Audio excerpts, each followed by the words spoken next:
The views and opinions expressed in the following program are those of the hosts and guests, and not necessarily those of the staff or management of Worldwide Digital Broadcasting Corporation. Knowledge is power, and this is powerful stuff. Wellness Education Cannabis Advocates of Nevada present the We Can 702 Nevada Cannabis News Hour with the We Can radio team. For the next 60 minutes, we'll take an in-depth look at the cannabis reform revolution sweeping the nation. Now, let's fire up the news hour. Here is the We Can radio team. Good afternoon and welcome to the Weekend 702 Nevada Cannabis News Hour. I'm your host, Michael McAuliffe, and with me is my co-host, Perry Haichu. Welcome. Happy to be here. Yep. Welcome to another edition. Boy, we are now 5 weeks away from the election. Yeah, that means we could be 5 weeks and 1 day away from sanity in cannabis policy in Nevada.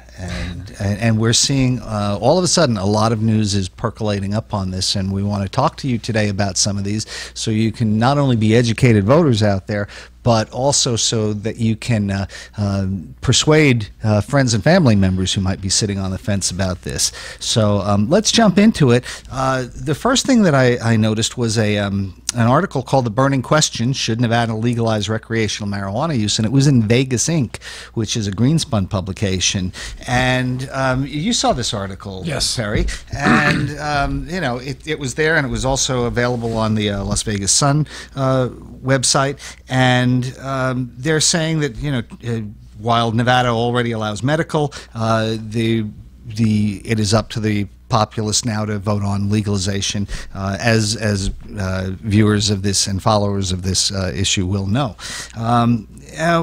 It's interesting. In this article, there's a fellow named Jim Hartman, who's a Carson City attorney who helped form the nonprofit coalition Nevadans for Responsible Drug Policy. Okay, responsible drug policy. That doesn't sound good.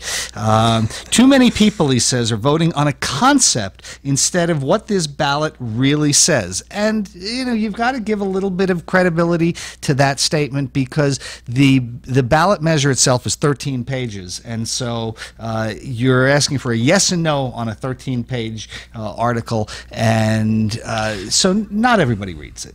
Well, of course, they give you a when you get your sample ballots in the mail, they'll give you a summation and a pro and a con and things like that. But of course, very, very few people, I would say, of course, less than 1% of the constituency probably reads the entirety of the absolutely, and it's not going to be there at the election in the election booth. 13 pages worth, I don't think. So, but you know what he then says is, because he's recently launched the No on 2 campaign, and he says we're a grassroots effort to educate people on the dangers of doing that. No, we're the grassroots effort. He's not the grassroots effort. Well, you see, they try to flip the script on us now that we have the public. How would I put this? Now that the public is kind of in our corner more so than against, I guess they try to paint themselves as the underdog in the fight now, and that they're kind of the little guy fighting big marijuana, and big they toss that around these days, big marijuana, when in realistic, you know, it's just nonsense. There is no big marijuana yet. We're working on becoming big marijuana, but you know, I wouldn't say that we're quite there yet. No one's in the Fortune 500. You know, they don't have you know, armies of lobbyists going to the, you know, going like to the Senate. No, of course not. Like I said, we're working on it, but well, this Nevadans for Responsible Drug Policy is led by former Assemblyman Pat Hickey, who's a Cow County conservative here in Nevada, and a former Assemblyman. So even his supporters didn't put him back into the legislature. Did he term out, or did he lose the primary? I don't really know. I'm not sure how that rolls. I'm gonna have to look into that. And even if he termed out, he could have gone to the other house. Sure. Oh yeah, absolutely. Right? But so he's with this anti-legalization group, and he argues that wholesale legalization would create state government bureaucracy and special interest monopolies while supporting mostly out-of-state corporate financial interests. That's not necessarily true. Would create state government bureaucracy. So It would. He's a small, small Sure. government conservative. Well, and all. okay, we had this discussion in 2013 when we were looking at either creating a new state entity to take care of the new medical marijuana dispensary program or to lop it in with a pre-existing state agency. And the idea was tossed around, but really it settled on giving it to a pre-existing agency to save money because we didn't want to be those guys that were going to try to raise taxes on a bill that's supposed to make money. Now, And that's going to happen here, too. Yeah, but it didn't really end up working out. The Department of Behavioral Health and Human Services has really done a piss poor job, in my opinion, of managing and trying to build the industry. In fact, in my opinion, they've done the exact opposite and done what they've could to suppress the industry. And I don't want to say fight against it, but there's been example after example of the overly burdensome restrictions they put on to the time frame that they implemented these changes or these policies that were supposed to be enacted, from the number of seminars that they hold to give doctoral and lawyer credits to people when they're holding a seminar in opposition to medical marijuana or recreational marijuana that's funded by the same entity that they're supposed to be regulating. It's kind of strange. So when they say it's going to create government burden on the government, yes, it will, but it'll pay for itself. Oh, absolutely. And we have to have it because the departments that we put it in the hands of has proven themselves not incapable but unwilling to cooperate with the industry. So why would we want them to continue upon this path? The most kindly view on that, I think, would be that they're treading cautiously in uncharted waters. But it's not exactly uncharted because medical marijuana has been around since 1995. There have been half the country now has it, and multiple states have gone ahead with dispensaries over the past 2 decades, and so there's plenty of pathfinding that's already been done. And just because the state decided to not implement any access to the medicine over the how many years when the law was, how many years was it when the medical marijuana law passed before they actually had dispensary? It was what, 12, 13 years? Well, it passed like in 2000, so it was implemented in 01 and didn't get addressed by the legislature till 13. And then we didn't have dispensaries till what, 14, 15? Until 15. You see, so that's their fault. It's hard for me to feel sorry for that. I can't really give that argument too much credit when they did what they could to stop it. Also, there's the idea that this conservative former assemblyman is saying, well, this is going to create more government bureaucracy, as opposed to the government bureaucracy that you have from law enforcement going after marijuana users that would not be doing this if it were legal. You're going to have your bureaucracy one way or the other on this issue. Well, okay, on that, there's been a voice against question 2 within the medical cannabis community stating that it's going to criminalize growing within 25 miles of a dispensary, and for that reason alone we should toss the whole thing out because it's bad and this and that. But we were talking about this before, and you said that, well, growing is already illegal, so it's not really going to change much. Yeah, it's not going to change. And if you're a medical marijuana patient, it doesn't change your ability to grow because the sunset clause for them doesn't expire until 2018, which we will, of course, work hard to squash completely in the next legislative session. Now,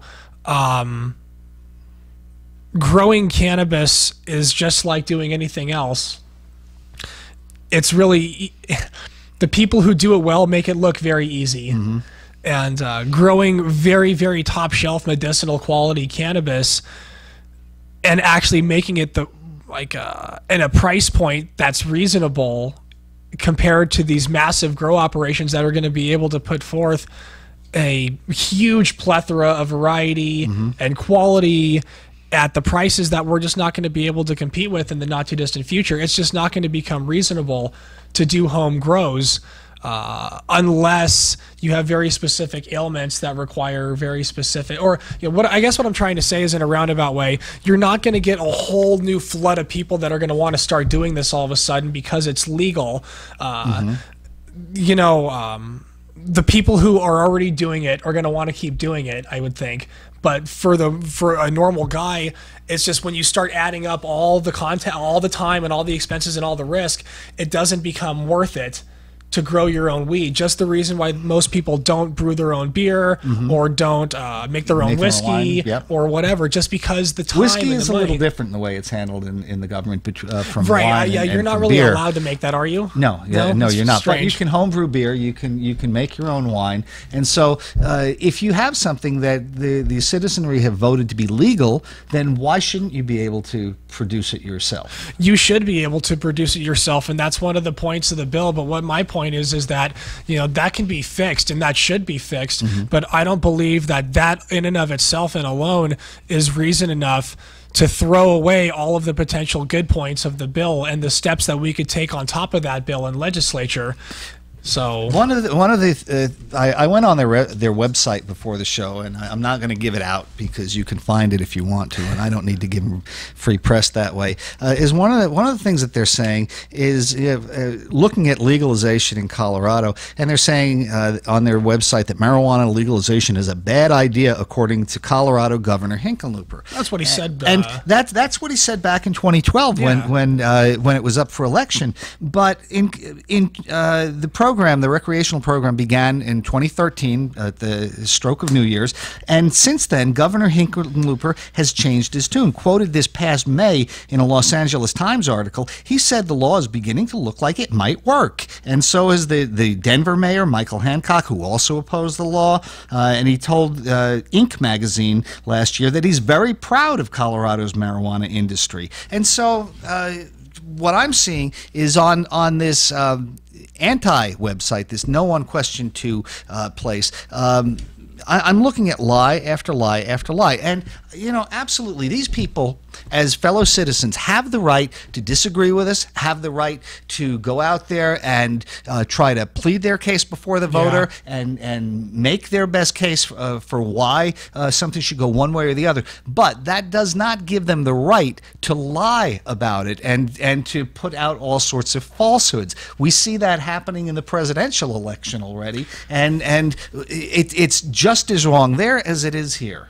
There are no consequences. There is no entity that looks and does this fact checking and actually makes it legit. It just is what it is. Everyone has the loosest slots in town, right? It's no big deal. You just kind of generally accept it. Yeah. The same thing with this. You have to seek your own truth. If you really want to know what's going on, you have to take the information from both. There's three sides to every story, right? There's my side, there's your side, and the truth. So you have to take both of those sides and find your own truth within that, and make the best decision that you think is, or make the decision that you believe is best for yourself and your community. And it's interesting you're talking about, the loosest slots and all, because really the slot industry in the casino industry is all about percentages. And so what happens there is you go around town and you see 96%, 98%, 101%, this and that. And the same thing is happening in the polling for the marijuana legalization initiative. Now, according to this article from Vegas Inc., 53% of Nevadans support legalization, according to a September 21st KNTV Rasmussen poll. And so 53%. That's Rasmussen's kind of a traditionally more conservative leaning they absolutely polling. are. Yet at the same time, we see that Suffolk University, which is based on Long Island, New York, did a poll after the first Clinton-Trump debate, which was hosted at Hofstra, which is out in Suffolk, Long Island, and they did a poll which they called up Nevada voters and they asked who won the debate, and they also about the various issues. Now, according to them, and they're on the other end of the country and is about disinterested in the outcome of this as anybody can be, they polled Nevada households of likely voters, and they got 57% in favor, 33% opposed. So, right, and so that's as of September 30th. So we have September 21st, 53%, September 30th, 57%, and then just today in the RJ, which is owned by arch prohibitionist Sheldon Adelson, we have an article entitled "Nevada Pot Ballot Measure Too Close to Call." And according to the RJ and their polling data, there's 47% in favor, 46% opposed. And they mentioned the 3.5% margin of error with about 3 or 4 times within the article to make it believe that it's so razor thin of a majority that's If that's you supporting can, this. If you can believe them. Now, you've got two other polls which are conducted by organizations who are disinterested in this process, and you have an organization which is owned by a prohibitionist who is saying no, that it's much closer than you think. And we see through the whole election season, all election season, that they try to make things into a horse race to keep things to keep the public interested. But in this case, I think what they're trying to do is tamp down the public enthusiasm for this and the disgust with 40+ years of failed drug war, and they're going ahead and saying, oh no, this isn't a sure thing. A lot of people have questions about it, and it's funny because they give these razor thin margins proposed by the RJ, but if you look, when they put this on their Facebook page, about 95 to 98% of the comments under the thread were in support of question 2. So if it was really as razor thin as they said, wouldn't there be more of a hearty discussion if it was that close? Well, like you see with the Trump and when you see Trump and Clinton articles, it's a banter back and forth. There's people going back. It's a very energetic discussion between the two sides, and it's not this. It's energetic. So They're poking each other's eyes out. Yeah, but you're right. You don't really see that here. It's so lopsided, and I would call it what the court of public opinion on social media, at least, is in our quarter. If that means nothing else, well, we really sure know hope what that so. Means, but we'll see. Well, we'll talk more about it when we come back, and we're going to take a quick break right now. So stay with us. Nevada Pure is a premier, vertically integrated medical marijuana enterprise which offers top quality medical marijuana, great customer service, and a safe, private environment. We carry a wide selection of medical cannabis strains. Our knowledgeable staff will assist you in finding the correct strain for your condition. Our trained professional staff can educate you on various strains for your condition, methods of consumption, responsible cannabis use, and the wellness benefits of cannabis. We aim to help patients achieve a better quality of life. Medical marijuana is a medicine, not an intoxicant. It's about a patient's well-being at Nevada Pure. From the moment you make an appointment with us, your care, health, and well-being is our priority. Nevada Pure is located at 4360 Boulder Highway, Las Vegas, Nevada. Check out their entire menu at WWW.NevadaPure.com. From the soothing sounds of a water wall to the warmth, wood interior, and beautiful artwork, as soon as you enter Sahara Wellness, you are welcomed into a relaxing space where we strive to provide our patients with a healthy balance of mind, body, and spirit. That balance is achieved through a compassionate and knowledgeable staff who possesses both a passion for the medical cannabis industry as well as unrivaled dedication to assisting those in need of a natural method of pain relief. Our bud tenders are available to assist patients in selecting cannabis-based medicine that best suits their needs from our selection of flower, waxes, CBD lotions, and delicious edibles. Sahara Wellness is located at 420 East Sahara Avenue, Las Vegas, Nevada. Check out our entire menu at www.420sahara.com. And welcome back to the Weekend 702 Nevada Cannabis News Hour. We were just discussing before the break numbers on polls and the fact that the disinterested parties seem to have a big swing for the positive side, the pro question 2 vote. And, given that the RJ owned by Sheldon Adelson has come out and said that it's essentially a dead heat, that brings to mind another race that he took a part in. A couple of years ago in Florida, they had a medical marijuana initiative, and Sheldon Adelson spent $5 million against it, from what I'm told, and it passed by a margin of 57% to 43%, but it did not actually make it into Florida law because their ballot initiative process required a passage rate of 60%. So he put this money in. We won, but we lost. We won the majority, but lost the vote anyway. And so what I'm seeing here now from Drug War Chronicle for the DPA, Drug Policy Alliance, that is, in Florida right now, the medical marijuana initiative is cruising to victory in a new poll. This time, Sheldon is not putting his money he put over money in there. this time. Well, not as much. No, not nearly as much. Not nearly as much. And so what's happening now is that according to the Florida Chamber of Commerce, they've done a poll showing 73% of voters favoring their Amendment 2, which will create the medical marijuana their program. Amendment 2 down there too, huh? Yes, That's funny. and only 22% opposed. So 73 to 22 means only 5% of voters are undecided at this point, and so they are going to cruise past on this one. down at this point, and it shows that that if you just let the people make up their minds on this issue without trying to skew them one way or the other, that they're coming down on the side of sanity, and we can only hope so. It's just another domino to fall.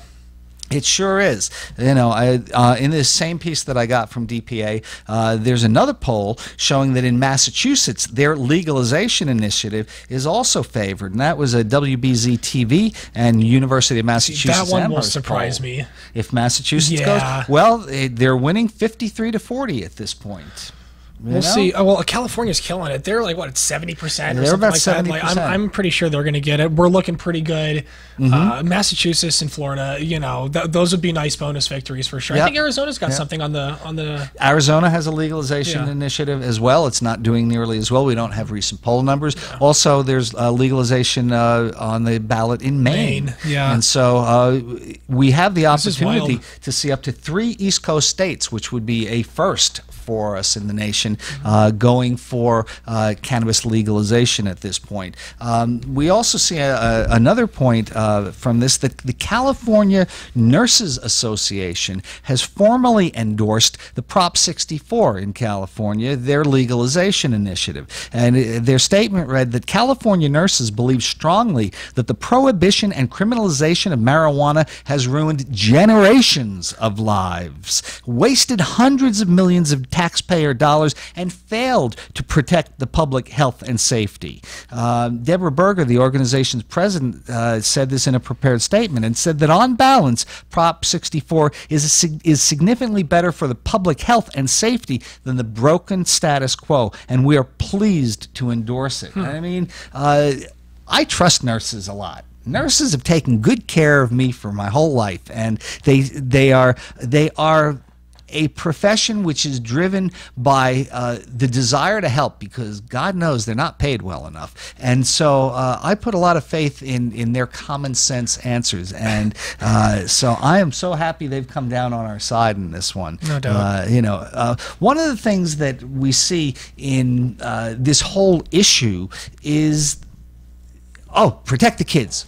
Gotta save the kids. Oh my God, the kids. You know, and one of the big issues that comes up, and the no unto people are saying that it's wrong for Nevada kids because well, they're saying that early marijuana use contributes to higher dropout rates and negative outcomes for kids without proving this in any way at all. But they're also saying that part of the problem acting as though that we want kids to get on, you know, that's the whole bullshit argument, is that implies that we in favor of legalization want high school kids to be getting high, which is absolute nonsense. I don't think high school kids should be getting stoned, just like I don't think they should be drinking alcohol in excess or smoking cigarettes. You know, it's just one of those things. Like, I don't really understand how that burden falls to us, that responsibility falls to us instead of the parents to educate their kids on the pros and cons of these various substances. And it's fascinating that the conservative small government people who are behind the prohibitionist side of this argument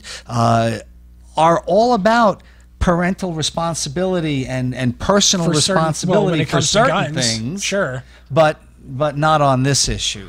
Well, that's why, you know, there are no political parties anymore. People say we need a third party. I say we need a second.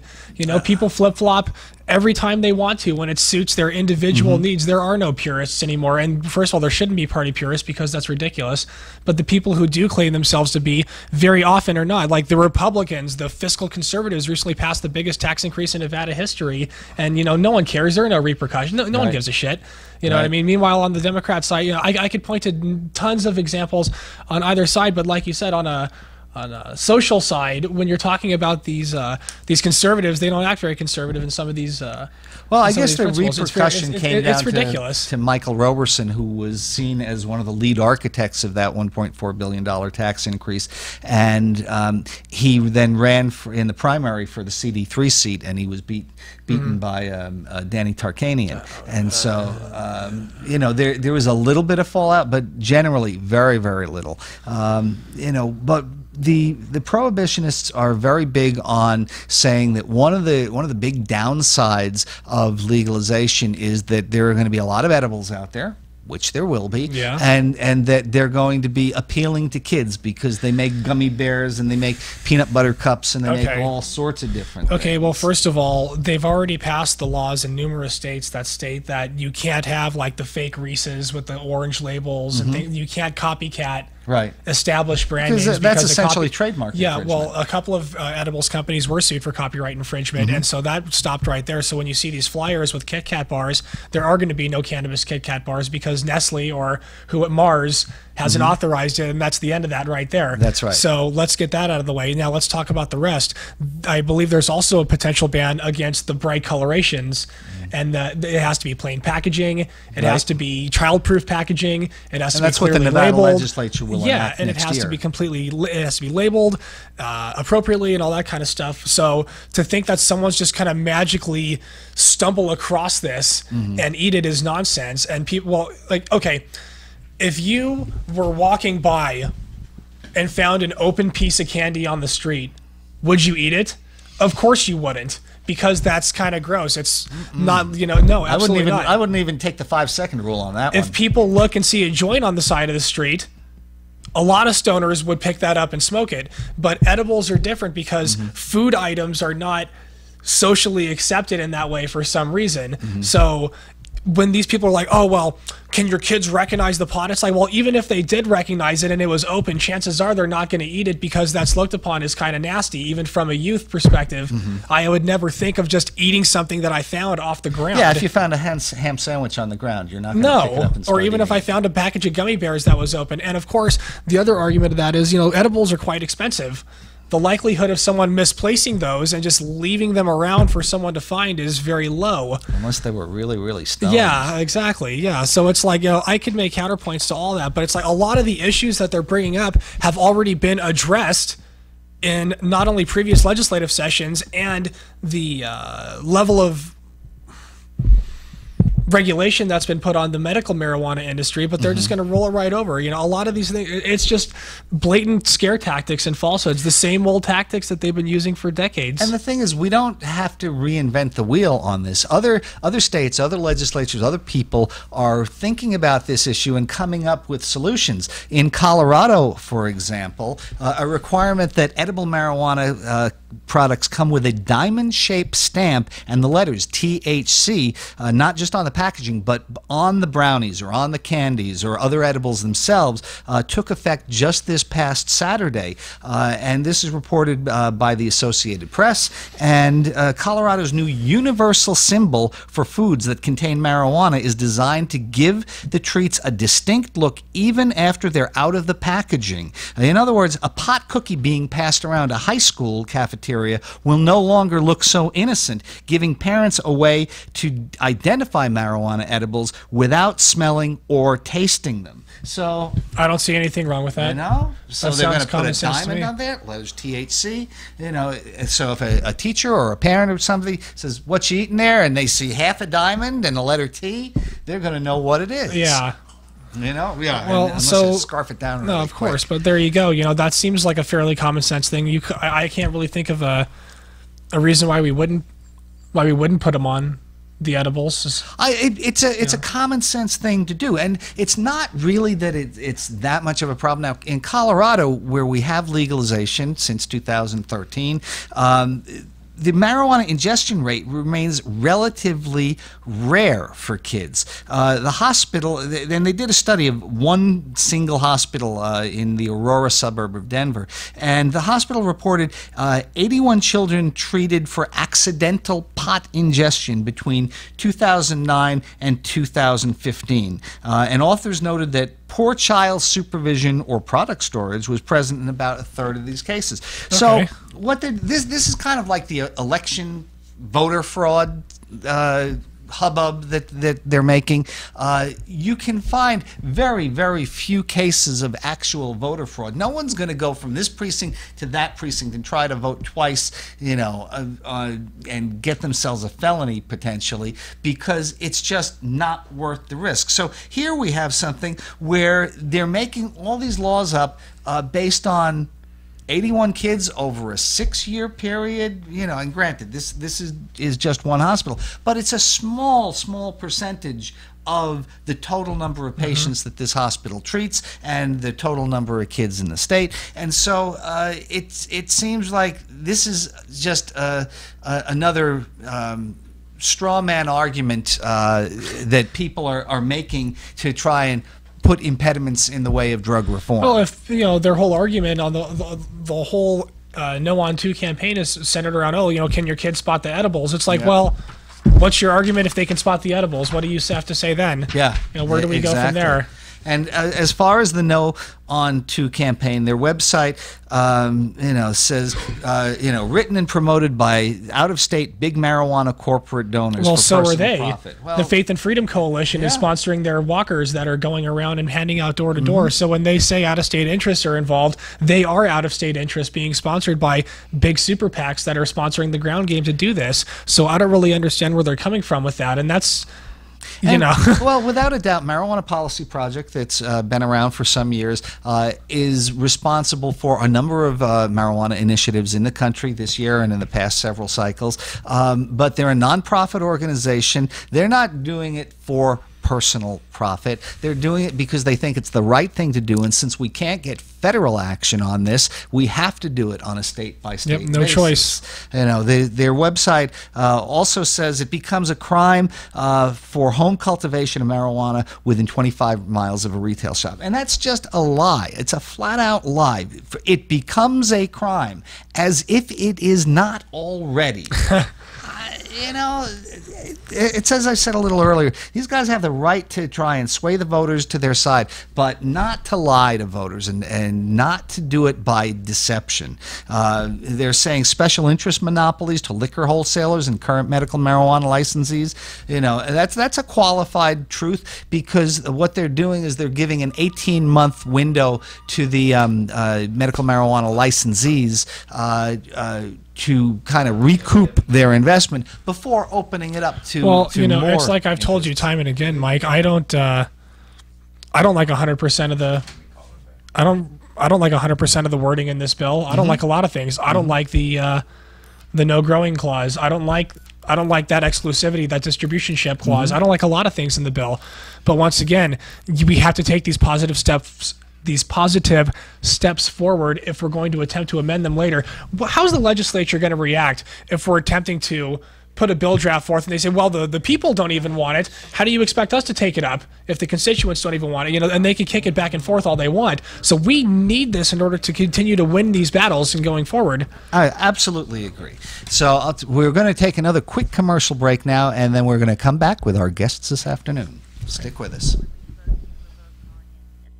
From the soothing sounds of a water wall to the warmth, wood interior, and beautiful artwork, as soon as you enter Sahara Wellness, you are welcomed into a relaxing space where we strive to provide our patients with a healthy balance of mind, body, and spirit. That balance is achieved through a compassionate and knowledgeable staff who possesses both a passion for the medical cannabis industry as well as unrivaled dedication to assisting those in need of a natural method of pain relief. Our bud tenders are available to assist patients in selecting cannabis-based medicine that best suits their needs from our selection of flower, waxes, CBD lotions, and delicious edibles. Sahara Wellness is located at 420 East Sahara Avenue, Las Vegas, Nevada. Check out our entire menu at www.420sahara.com.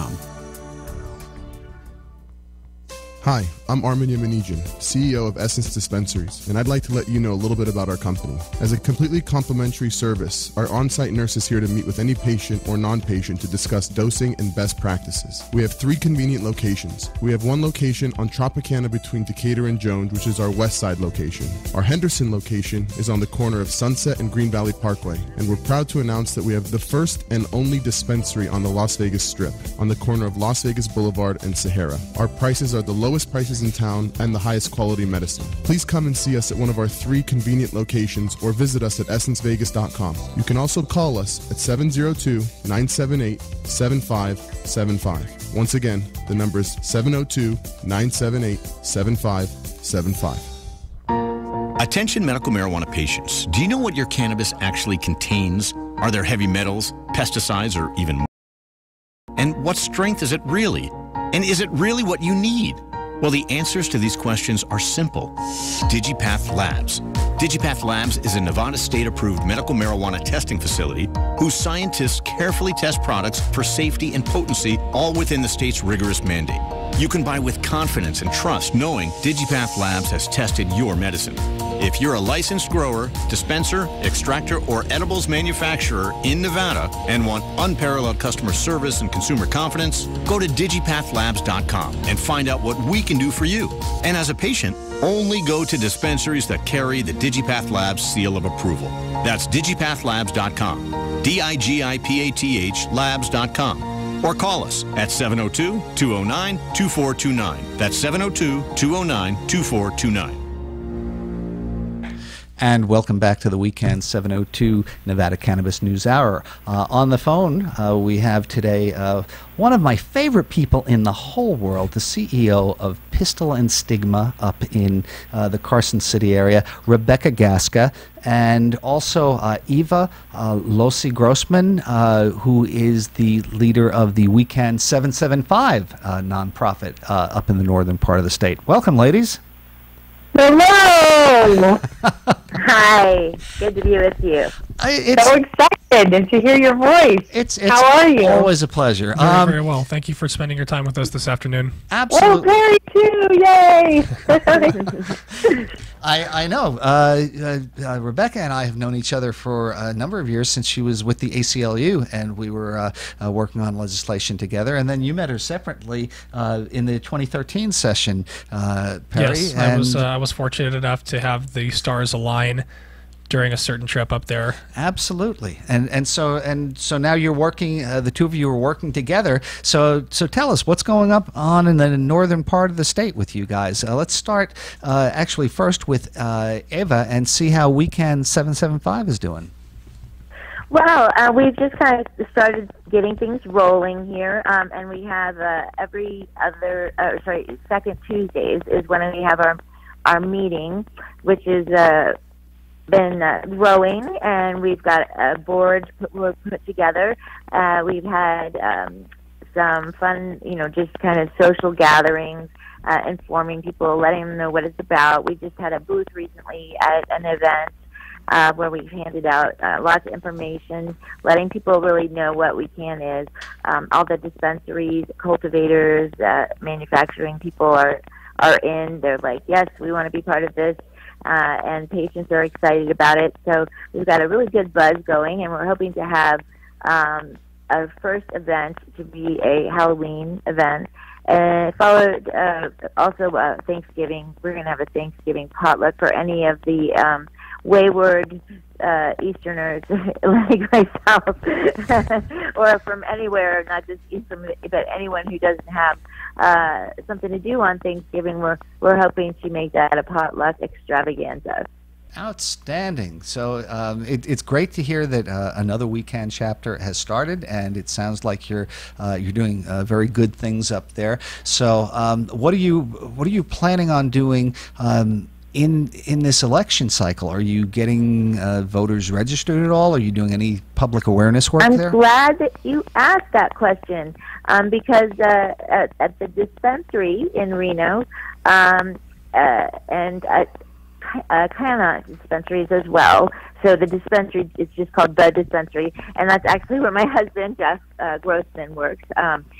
He is working there now, and Canna, they're having a voter registration, and I'm going to be posting the times on Facebook so people can see when that's happening, but they're going to do that at the dispensaries.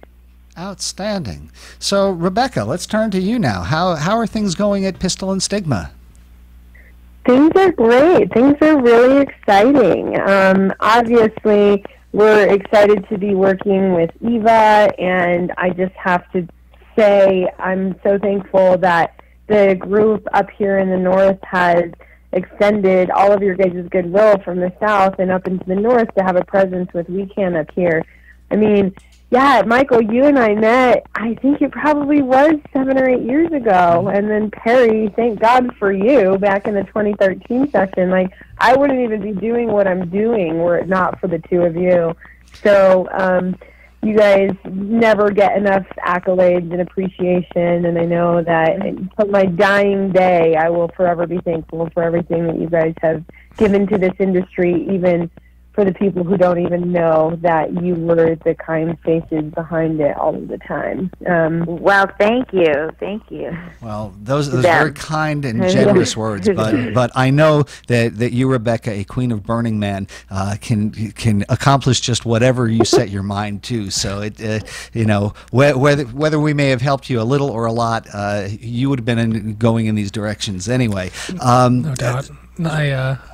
There's also much more work to be done. Hopefully we'll be able to, what do they call that, cross-pollinate some ideas next legislative session. That's what we do. That's what we do. We cross-pollinate. And that's just what I was going to ask you, Rebecca. What do you think is going to be happening in the next legislative session, presuming, of course, that this initiative passes? Well, yeah, I mean, and it's anybody's toss-up here, right now. I've actually kind of stayed out of the Nevada game here in the last year or so. Really, last legislative session was a pretty unique one. Most of Pistol and Stigma's work is actually happening in other states. Right now we're working with clients in Pennsylvania to go through the application process there. Earlier this year, we supported clients through the Hawaii's application process, and they were awarded their license, which is really exciting because that was a very, very competitive market. Outstanding. It would be difficult for you to make a living off the Nevada legislature, given that it only meets for a third of the year every other year. So it forces you to branch out. It's totally impossible. And you know me, like I hate politics, and so I don't. Which is why you have a lobbying firm. The political interim, like I'm not a joiner really. I don't really care for party politics. I tend to be a post-partisan person. But this next legislative session will certainly be an interesting one, regardless of whether or not Question 2 passes. Mm-hmm. I think that the industry right now has finally started to get its foothold. We'll figure out what the department is going to think in terms of its own longevity and ability to be responsive to companies and patients. And, if Question 2 does pass, the department is going to be forced to work with the Department of Health, of course, that oversees the program here in Nevada, is going to be forced to work with the Department of Taxation so that they can hopefully streamline a process that moderately mirrors what the Department of Health has put together, because under Question 2, of course, it's the Department of Taxation that's going to oversee everything. And I think all business owners are going to be interested in a streamlined sort of approach, because we all know that, regulation is great when you're trying to get out of the black market, but over-regulation can be overbearing. Mm-hmm. And so it's going to really be up to the department to work together with the constituencies that matter, the stakeholders in the industry, to make sure that over-regulation isn't the norm. And over-regulation results in things like this legislation being passed in 2013 and no dispensary opening in the state for 2 years after that. So, we definitely don't want to go in that direction. What I am hearing, though, is that if the initiative passes, that the legislature is going to take a page out of the Colorado statutes and essentially turn a streamlined process in April where the current MME, medical marijuana establishment license holders, will be able to start selling in a short period of time while under the auspices of Department of Health, while the Department of Taxation is working on its overall policies for everybody else. That's actually really interesting to hear and hard for me to believe. Constitutionally speaking, the legislature is actually prohibited from addressing any ballot initiative or creating any sort of frameworks as a result for 3 years after an initiative passes. And so I don't know how technically they could do that. Maybe there's a workaround. I mean, I'm not an attorney. The people at LCB the Legislative Council Bureau are way smarter than me. But, I mean, this was a serious set of case law that was responsive to the Nevada Clean Indoor Act, the tobacco-related ballot initiatives from last decade. I think it was, or maybe it was earlier this decade. But I technically speaking, I'm under the impression that the legislature can't actually do anything about this ballot initiative. You mean make substantive changes to the wording of the initiative? What constitutes substantive change? Though? Yes, that's definitely clear. But even still, it's like if it passes, they definitely can't make any changes. Maybe that's the loophole then, that they can do something to help like foster it, I suppose. So I guess maybe that would be the workaround. That would be fascinating and interesting, and it'd be interesting to see if there isn't a challenge to it. Again, I'm not an attorney. There are way smarter people than me working on this issue, but I don't know. You're pretty sharp. Hey, will you girls stick around for just a couple more minutes? We're going to take a quick commercial break and be right back with you. Absolutely. Thank you so much. And we hope everybody else will stick around too. See you in a minute. Hi, I'm Armin Yamanijan, CEO of Essence Dispensaries, and I'd like to let you know a little bit about our company. As a completely complimentary service, our on-site nurse is here to meet with any patient or non-patient to discuss dosing and best practices. We have 3 convenient locations. We have 1 location on Tropicana between Decatur and Jones, which is our west side location. Our Henderson location is on the corner of Sunset and Green Valley Parkway, and we're proud to announce that we have the first and only dispensary on the Las Vegas Strip, on the corner of Las Vegas Boulevard and Sahara. Our prices are the lowest prices in town and the highest quality medicine. Please come and see us at one of our 3 convenient locations or visit us at EssenceVegas.com. You can also call us at 702-978-7575. Once again, the number is 702-978-7575. From the soothing sounds of a water wall to the warmth, wood interior, and beautiful artwork, as soon as you enter Sahara Wellness, you are welcomed into a relaxing space where we strive to provide our patients with a healthy balance of mind, body, and spirit. That balance is achieved through a compassionate and knowledgeable staff who possesses both a passion for the medical cannabis industry as well as unrivaled dedication to assisting those in need of a natural method of pain relief. Our bud tenders are available to assist patients in selecting cannabis-based medicine that best suits their needs from our selection of flower, waxes, CBD lotions, and delicious edibles. Sahara Wellness is located at 420 East Sahara Avenue, Las Vegas, Nevada. Check out our entire menu at www.420sahara.com.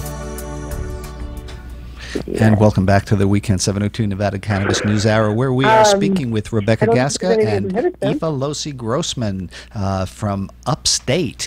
Hey, so let me ask you, Rebecca. You had just talked about how razor thin this initiative is right now, and I just wanted to get your thoughts on that because I've got in front of me 3 different polls. One from KNTV down here in Rasmussen as of September 21st. Showing a 53% in favor of passage. Then Suffolk University, after the first Clinton-Trump debate, polled Nevada voters on who won the debate, but also on the on question 2, and they show it passing by 57 to 33%. And then just this morning, we had the RJ, obviously owned by arch prohibitionist Sheldon Adelson, come out with their own survey showing it at 46-47, which is obviously razor thin. So where would you put your poker chips in this pool?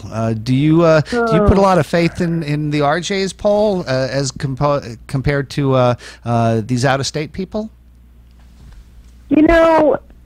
I'm so torn on this ballot question, and I should probably make it clear that I'm not, and my company's not, taking a stance on it. We've worked with so many people through the medical process, licensing process in Nevada, and have given our general thoughts about the pros and cons of this initiative question, that we're just letting our clients really be the leaders in terms of how they see most fit. I think that the polls that have been conducted, the 50%, the 56.7 is probably more reflective of actual reality. I mean, you know, the initiative, the adult use initiative that was run here several years ago by MPP, that failed, barely failed at that point. And since then, we've seen that, you know, the sky hasn't fallen in Colorado. And I think voters are much, you know, more astute even than they were then. And I mean, it just, evidence shows that really adults can use cannabis however they see fit, you know, in their personal life. I think Without that the RJ falling, poll yes. is definitely skewed. We know what the motivation is behind that, and it's really too bad, because we're seeing increasing evidence that shows that marijuana is actually an exit drug, right? And we know that Sheldon Adelson's wife, Dr. Miriam Adelson, runs methadone clinics, and actually cannabis is probably one of the best drugs possible to get people off of other pharmaceutical or heavy street drugs. You know, cannabis is actually saving lives, and it's really too bad that they don't wake up and see this. But I really believe that 47% number is probably incorrect. Do I think that it's a very close race? Yes, absolutely. I think that if people care about the decriminalization of marijuana and really want to see a shift in Nevada policy, they should vote for it. I think that, you know, if people are against it, they need to really ask the questions of why. Like, I think that the campaign against it is just being built on total fear, which is unfortunate.